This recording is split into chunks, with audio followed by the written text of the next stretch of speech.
Bon dimanche à tous et bienvenue à notre rendez-vous hebdomadaire. Comme toujours, ça nous fait plaisir de célébrer ce dimanche matin avec vous dans le confort de votre salon. Et on a une annonce à faire ce matin. Comme vous savez, le premier ministre a annoncé que c'était maintenant possible pour les lieux de culte de réouvrir. Et on a quand même pris le temps de prier, vraiment de jeûner, de discuter avec Pasteur Yoni et Josie pour déterminer quelle était vraiment la meilleure décision à prendre pour l'Église Source de Vie. Parce que, comme vous savez, la condition pour que les lieux de culte peuvent réouvrir amène beaucoup de restrictions, incluant le passeport vaccinal. Et donc, on voulait vraiment s'assurer de prendre le temps de prier, de chercher la face de Dieu pour voir qu'est-ce qu'il était la meilleure décision pour l'Église Source de Vie. And so we took the time and we prayed together. Alors vraiment, on a prié ensemble et cherché Dieu ensemble concernant cette situation. And we all found that it was the best thing to do is to stay online through the month of February. Et vraiment, ce qui nous semblait la décision la plus sage de prendre pour l'Église Source de Vie, c'est de rester en ligne encore pour le mois de février. And we're going to take this time and we're going to pray that things change and open up completely. Dans le but de prendre plus de temps en prière et vraiment croire que les choses peuvent changer. And we're going to take this time and put our energies into that. Et on va vraiment prendre le mois de février pour rester en ligne et mettre vraiment nos efforts, notre focus et notre énergie pour vraiment prier et que les choses puissent changer. However, we also know that we are supposed to be open during the month of March. Par contre, on sait très bien que les portes de l'Église doivent réouvrir.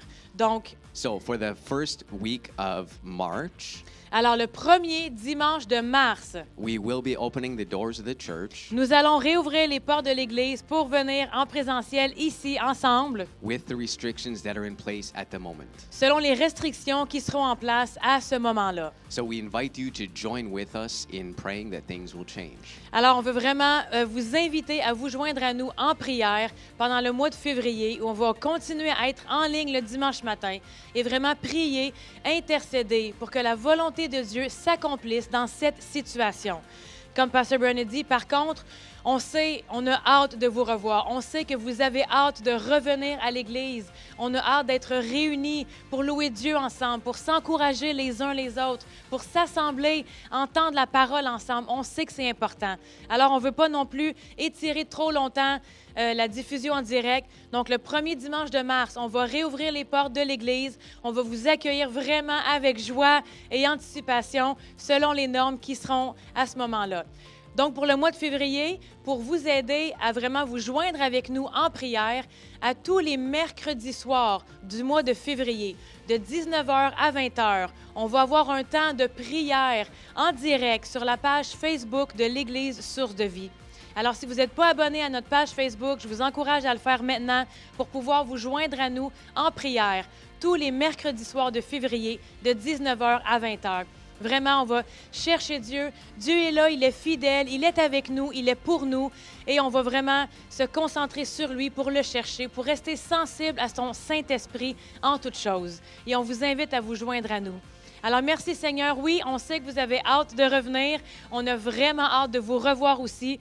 Mais on pense que c'est sage de prendre quelques semaines de plus pour vraiment se positionner et se préparer pour la réouverture du premier dimanche de mars. Alors, on vous aime, on a hâte de vous revoir, mais en même temps, on est bénis que les réseaux sociaux soient disponibles pour qu'on puisse au moins se voir par ce moyen d'ici là. Alors, je vous souhaite une belle matinée, un bon temps de louange et de prédication dans la parole de Dieu. Amen. Soyez bénis.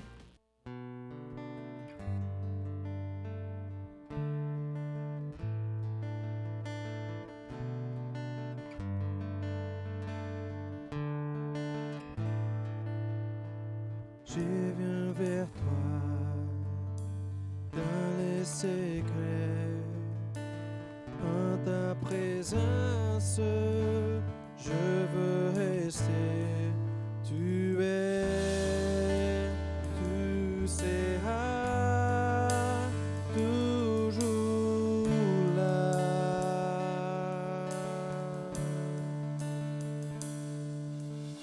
Tout contre toi, près d'un ton corps, j'ai pour un temps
changé ton amour pour moi. Tu m'as toujours aimé, sans relâcher ton amour, n'abandonne pas. Mais que je sois imparfait, tu es fier de moi. Rien ne pourra changer ton amour pour moi. Aucune tempête ne m'arrêtera. Au milieu des vents, je reconnais le son de ta voix m'appeler à toi. Tu traverserais les mers si je me noyais. Rien ne t'empêchera de me protéger. Oh, j'irai, je n'ai que toi. J'irai, je n'ai que toi. En toutes circonstances, je serai comblé. J'irai, je n'ai que toi. Je n'oublierai jamais ce que tu as fait. Et maintenant je vois du sommet des monts ce dont tu m'as sauvé. Et même dans la vallée, tu es avec moi.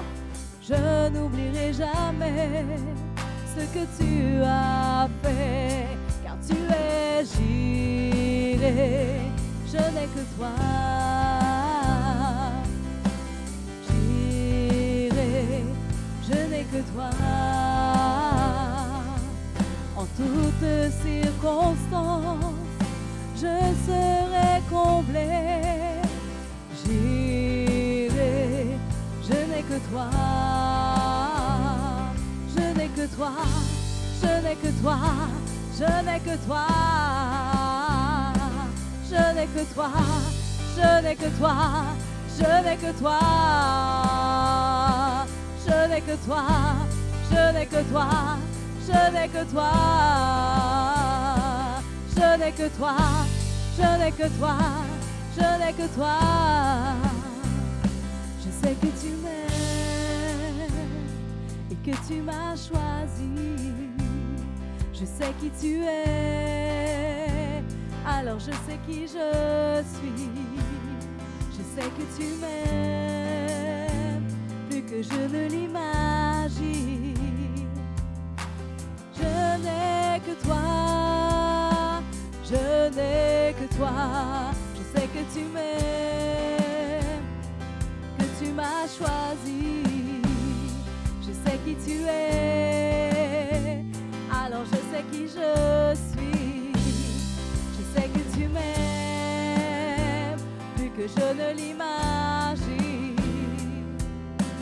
Je n'ai que toi, je n'ai que toi. Je n'ai que toi, je n'ai que toi. Je n'ai que toi, je n'ai que toi. Je n'ai que toi, je n'ai que toi. J'irai, je n'ai que toi. J'irai, je n'ai que toi. En toutes circonstances, je serai comblé. J'irai, je n'ai que toi. J'irai, je n'ai que toi. J'irai, je n'ai que toi. J'irai, je n'ai que toi. J'irai, je n'ai que toi.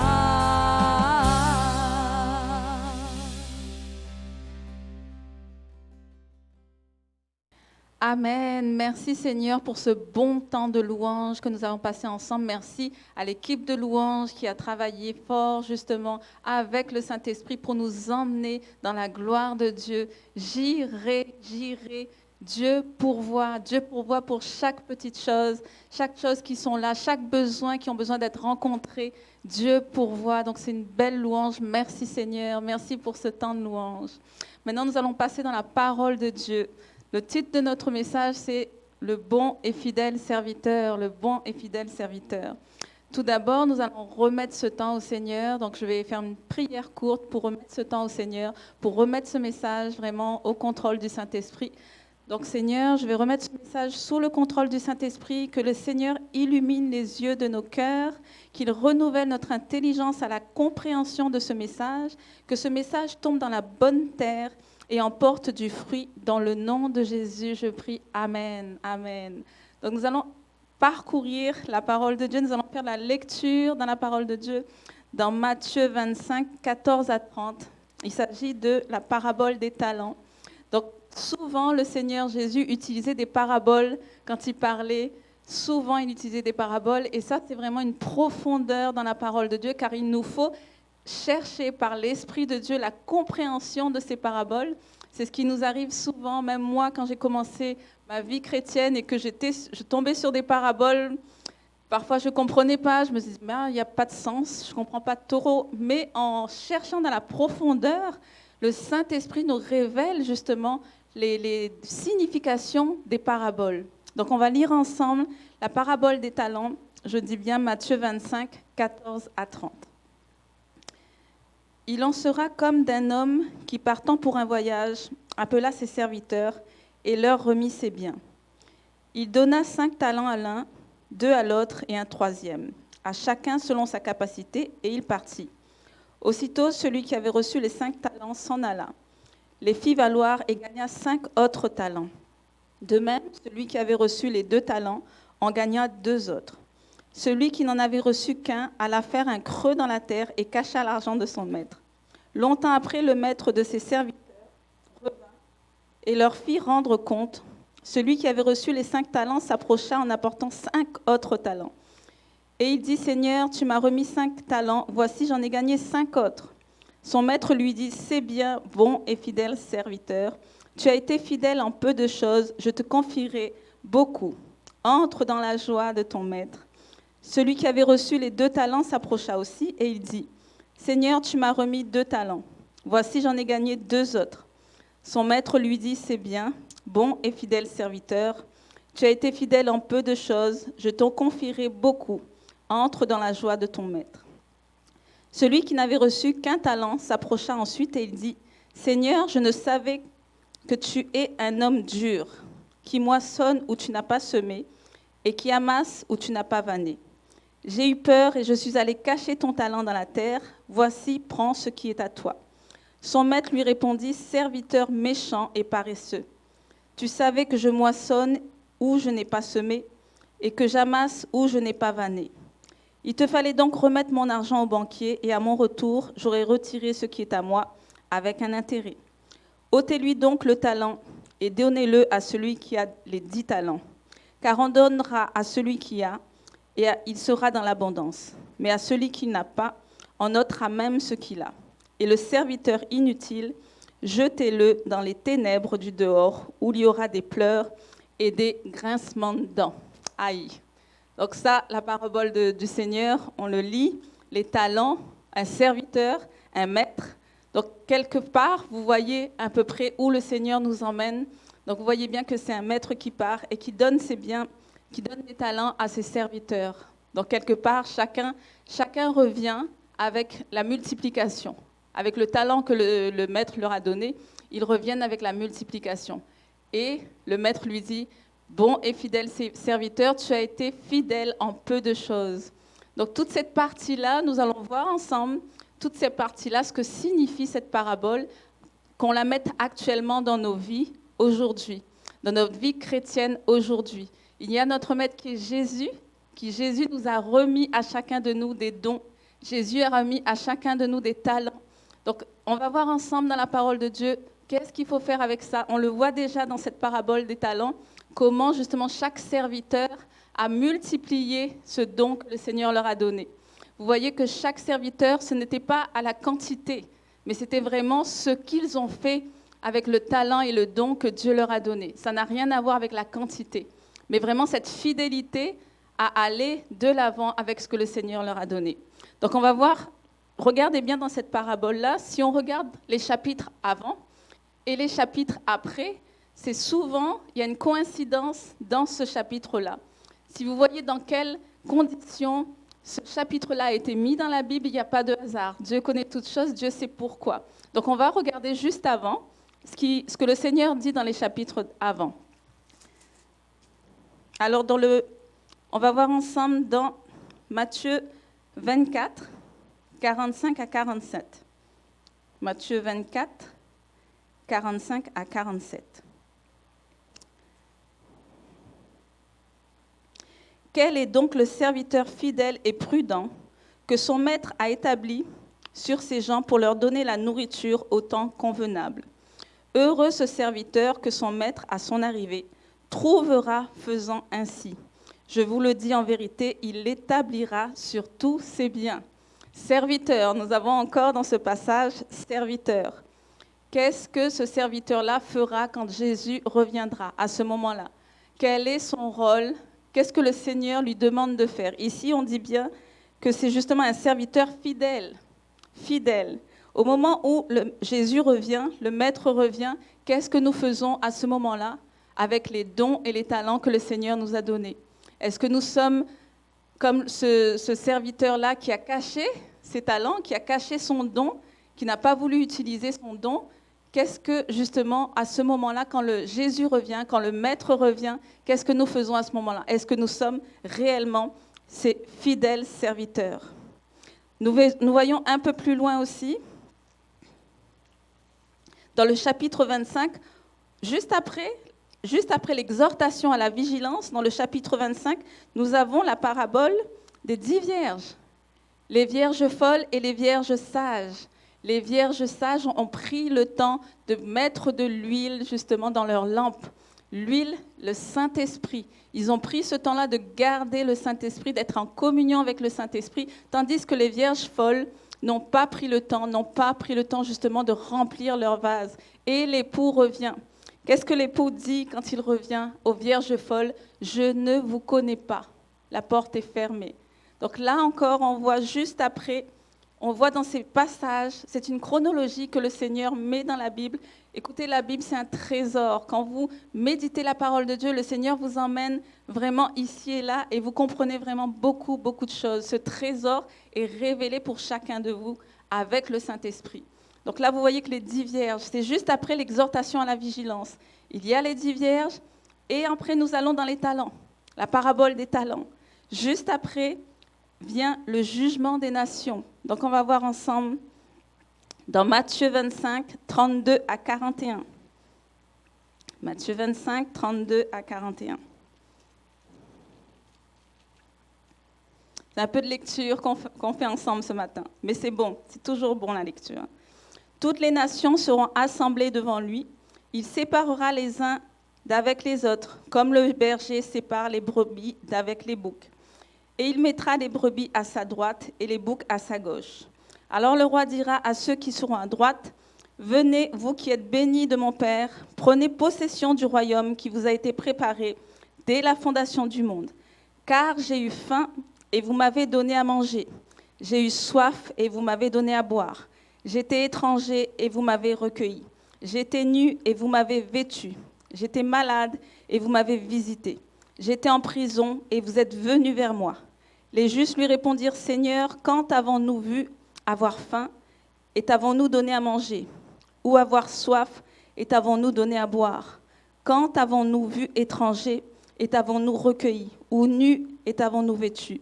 Quand avons-nous vu malade ou en prison et sommes-nous allés vers toi? » Et le roi leur répondra, « Je vous le dis en vérité, toutes les fois que vous avez fait ces choses à l'un de ces plus petits de mes frères, c'est à moi que vous les avez faites. » Amen. Amen. On termine avec ça, justement, dans ce paragraphe, justement, le jugement des nations. Dieu va vraiment, à un moment donné, quand la cloche va sonner, quand les trompettes vont sonner, il y aura un jugement selon nos œuvres. Nous devons, dans la Bible, c'est écrit, nous sommes dans le Nouveau Testament. Qu'avons-nous fait réellement? Justement, dans la parabole des talents, il est écrit, tu as été fidèle en peu de choses. Ou tu as été fidèle en peu de choses, c'est ça. Je t'en confierai beaucoup. Dans peu de choses, juste après, le Seigneur dit, quand vous avez fait toutes ces choses, toutes ces petites choses à l'un des plus petits que vous, est-ce que vous avez été fidèle dans ces petites choses? Ces petites choses où il dit que j'ai eu faim et vous m'avez donné à manger. Autour de vous, dans votre famille, dans votre entourage, est-ce que vous avez été fidèle dans ces petites choses pour que le Seigneur vous en donne beaucoup, beaucoup? Est-ce que vous avez eu ce cœur à cœur avec Dieu pour pouvoir faire ces petites choses que le Seigneur met devant vous?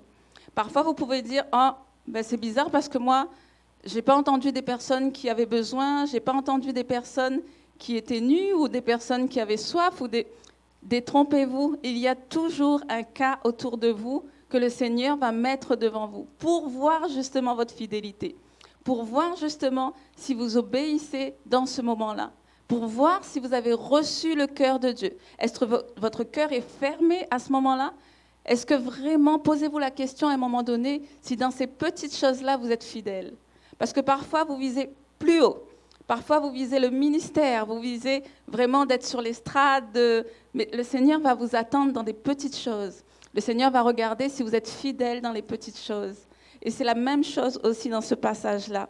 Si nous regardons du début à la fin, l'exhortation à la vigilance, quand Jésus revient, qu'est-ce que tu seras en train de faire? Qu'est-ce que tu seras en train de faire? Est-ce que tu seras, je ne sais pas, en train de faire autre chose pour pouvoir grossir dans tes biens, dans ton matériel, je ne sais pas. Il est bon, il est bien aussi de prendre soin de soi, de prendre soin de sa famille, de voyager. Toutes ces choses-là sont bien. Mais il faut vraiment qu'il y ait un équilibre. Il faut vraiment que le Seigneur voit qu'il passe en premier dans tout ce que vous faites. Il faut vraiment que le Seigneur voit que ce que vous faites, vous le glorifiez. Il faut que dans les œuvres que vous mettez en place, vous glorifiez le Seigneur. Si c'est pour se glorifier soi-même, ça ne vaut pas la peine. Dieu doit être glorifié dans tout ce que vous faites. Posez-vous la question à un moment donné de ce que vous faites dans vos projets que vous mettez en place. Posez-vous la question, si Dieu est glorifié à travers ça. Donc, merci Seigneur, parce qu'on voit dans ces petites choses. Ça, c'est vraiment une vigilance. Le Seigneur nous demande à ce moment-là de se repositionner et de se demander à ce moment-là, qu'est-ce que je fais pour le royaume? J'ai reçu, mais à ce moment-là, qu'est-ce que je fais pour le royaume? On peut voir aussi dans Luc 10, 19. Parce que nous voyons dans la parabole, justement, que le maître est parti, il a donné tous ses biens. Et nous voyons ce que Jésus a fait en partant. Dans Luc 10, 19. « Voici, je vous ai donné le pouvoir de marcher sur les serpents et les scorpions et sur toute la puissance de l'ennemi, et rien ne pourra vous nuire. » Amen. Jésus le dit dans sa parole, ce que lui, il a laissé, ce que lui, il nous a donné. Donc là, on peut aussi regarder, ok, Jésus nous a laissé ça. Dans 1 Corinthiens 12, 4 à 11. 1 Corinthiens 12, 4 à 11. Il y a diversité de dons, mais le même esprit. Diversité de ministères, mais le même Seigneur. Diversité d'opérations, mais le même Dieu qui opère tout en tous. Or, à chacun, la manifestation de l'esprit est donnée pour l'utilité commune. En effet, à l'un est donné par l'esprit une parole de sagesse, à un autre une parole de connaissance selon le même esprit, à un autre le don d'opérer des miracles, à un autre la prophétie, à un autre le discernement des esprits, à un autre la diversité des langues, et à un autre l'interprétation des langues. Ouh, ça fait beaucoup. Au verset 11, un seul et même esprit opère toutes ces choses, les distribuant à chacun en particulier comme il veut. Nous ne pouvons pas dire que le Seigneur nous a rien laissé. Nous ne pouvons pas dire que Jésus nous a rien laissé, qu'il est parti, qu'il nous a laissé de même. Ce n'est pas possible. La parole nous dit toutes ces choses. La parole est vivante. Toutes ces choses-là, Dieu nous les a laissées. Nous avons vu avant les petites choses, que le Seigneur nous demande d'être fidèles. Là, nous voyons quand même des grandes choses, tous ces dons, tous ces talents que le Seigneur dépose pour nous, afin que nous les pratiquions. Nous n'avons aucune excuse. Quand nous lisons toute cette parole, le Seigneur nous fait comprendre des choses. Le Seigneur nous alerte. C'est une alerte pour chacun de nous. C'est l'Église. Parce que si vous regardez bien dans la parabole des talents, ce sont ses serviteurs. Vous voyez bien que le Seigneur dit qu'il a laissé à ses serviteurs. Donc, c'est l'Église de Christ. C'est l'Église de Christ qui doit justement emmener la lumière du monde à travers justement leurs paroles, à travers leurs dons, à travers tout ce que Dieu a déposé en eux. C'est très important, écoutez mes frères et sœurs, c'est très important quand le Seigneur m'a mis ça à cœur, ce message à cœur. Je lui ai même dit, Seigneur, est-ce que je suis, moi, une servante, fidèle servante? Est-ce que moi, quand je vais arriver là-haut, tu vas me dire, ah, bon et fidèle serviteur, entre dans la joie de ton maître? Ce serait vraiment bien.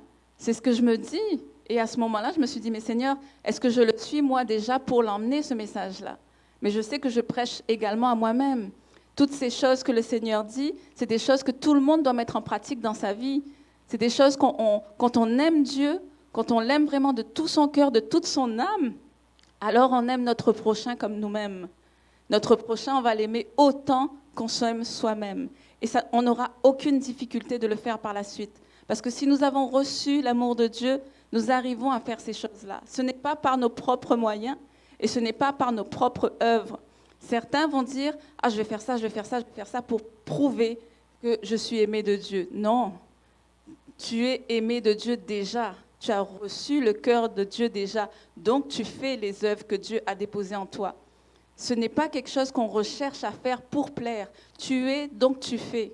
C'est toujours comme ça que ça se passe. Parce que ça peut être difficile d'essayer de faire des œuvres par soi-même et que c'est difficile parce qu'on n'y arrive pas ou on est déçu. On revient avec la culpabilité parce qu'on n'a pas réussi à faire ça, parce qu'on n'a pas été aussi généreux.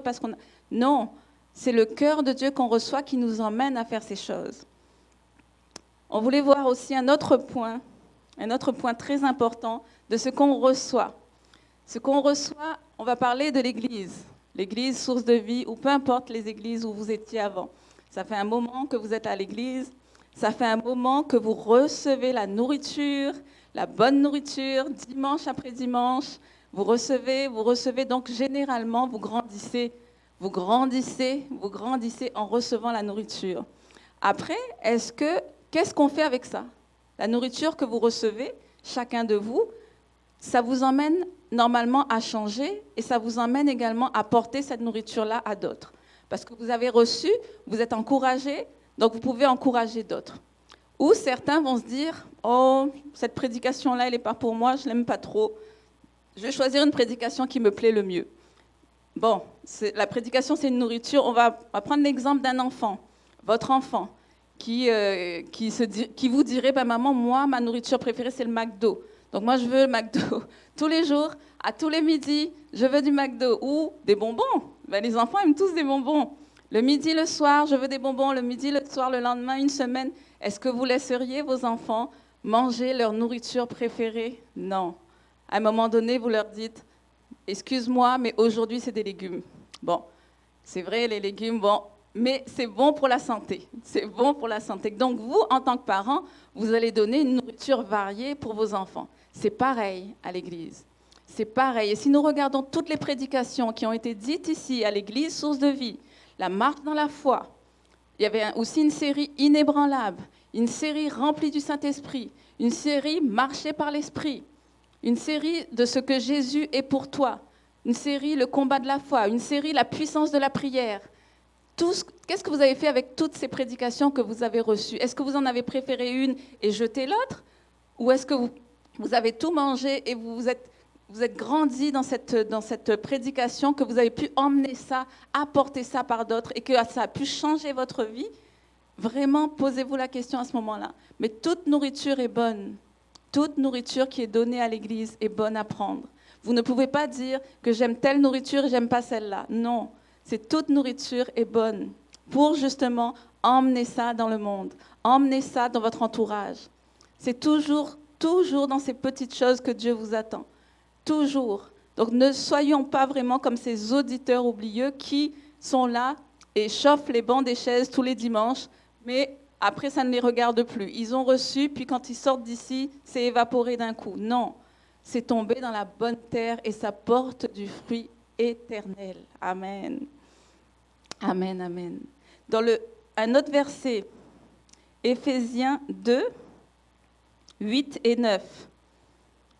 Éphésiens 2, 8 et 9.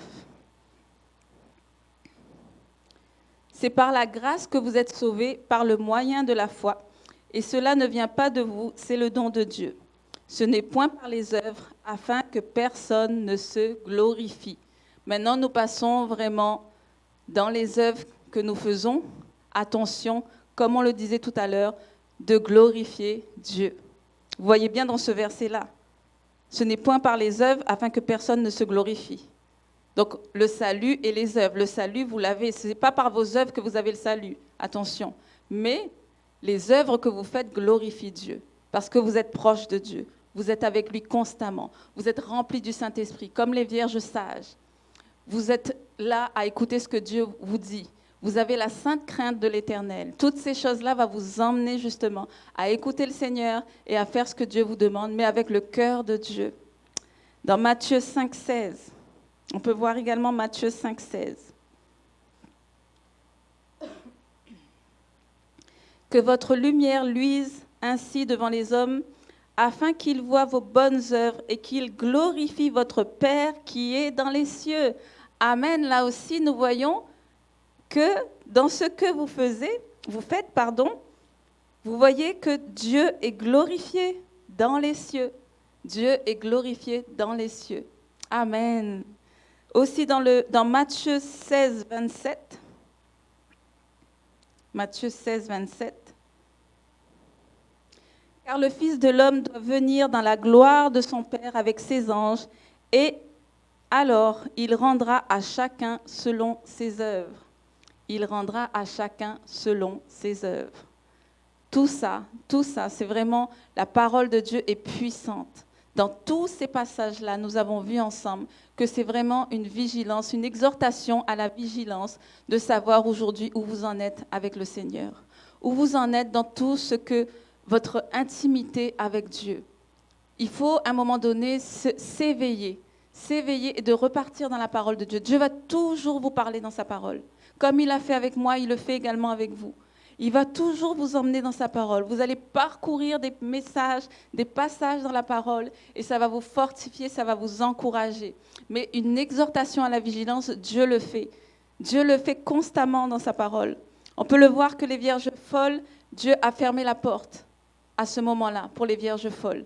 Justement, celui qui a enterré son talent, Dieu l'a jeté vraiment au dehors.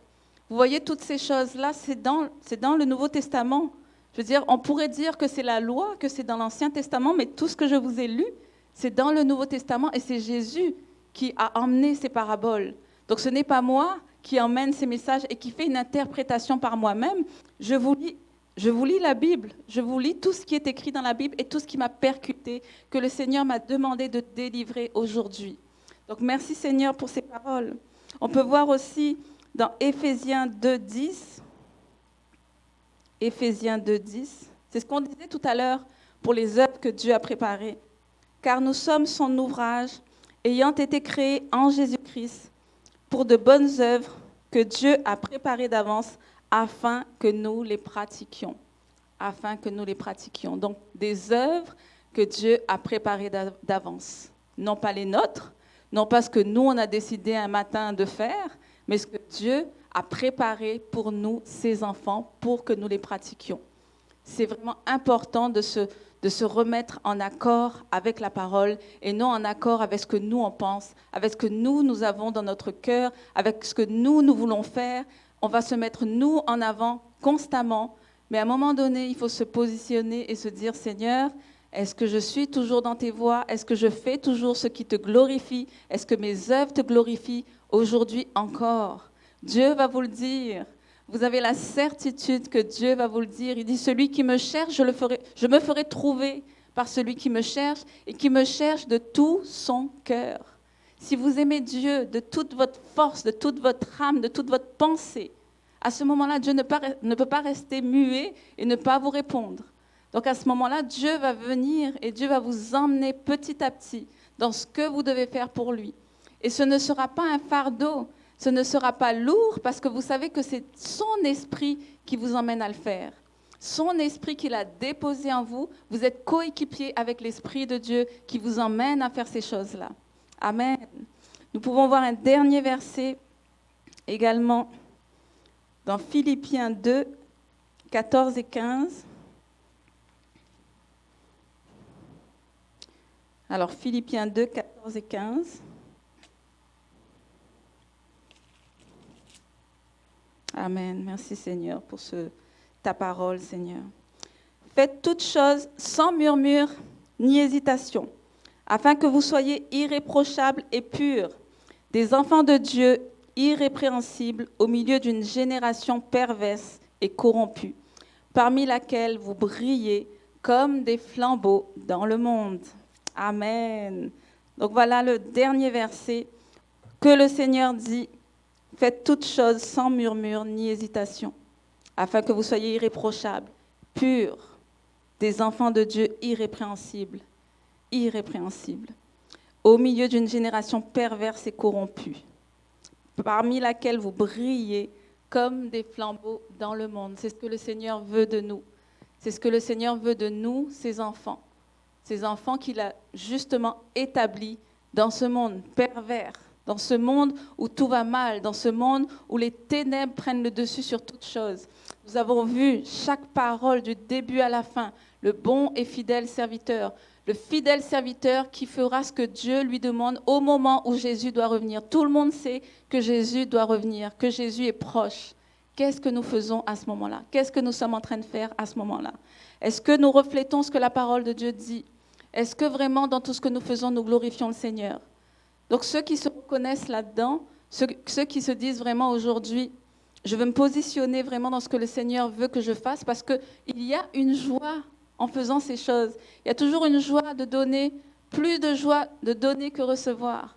Donc on se positionne aujourd'hui. Pour ceux qui se reconnaissent dans ce message, pour ceux qui veulent vraiment être alignés avec le plan de Dieu pour leur vie, on va prier ensemble pour que justement le Seigneur nous visite à ce moment-là. Amen. Ah, merci Seigneur, merci Seigneur. Je sais que tu m'as choisi dès ma naissance pour te suivre, Seigneur. Qu'en moi tu as déposé des dons et des capacités pour ton royaume. Pardonne-moi si j'ai enfoui ces dons ou si je n'ai pas marché dans tes pas. Mais dans mes propres projets, aujourd'hui, je décide de te glorifier dans tout ce que je fais. Je désire t'aimer de tout mon cœur, de toutes mes forces et de toute ma pensée, afin d'aimer mon prochain comme moi-même. Il ne s'agit plus de moi, Seigneur, mais de toi dans tout ce que j'entreprends. Oui, Seigneur Jésus, je sais que tu me diriges chaque pas que je fais.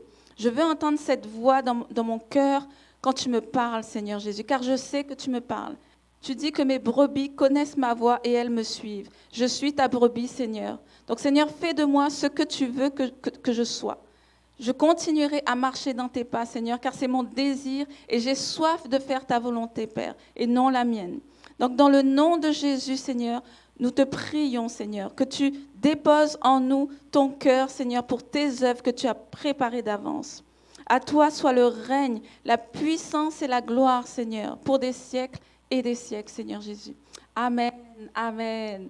Merci pour ce temps, Seigneur. Nous sommes heureux d'être avec vous comme chaque dimanche. Passez une bonne fin de journée. On vous bénit dans le nom de Jésus. Amen.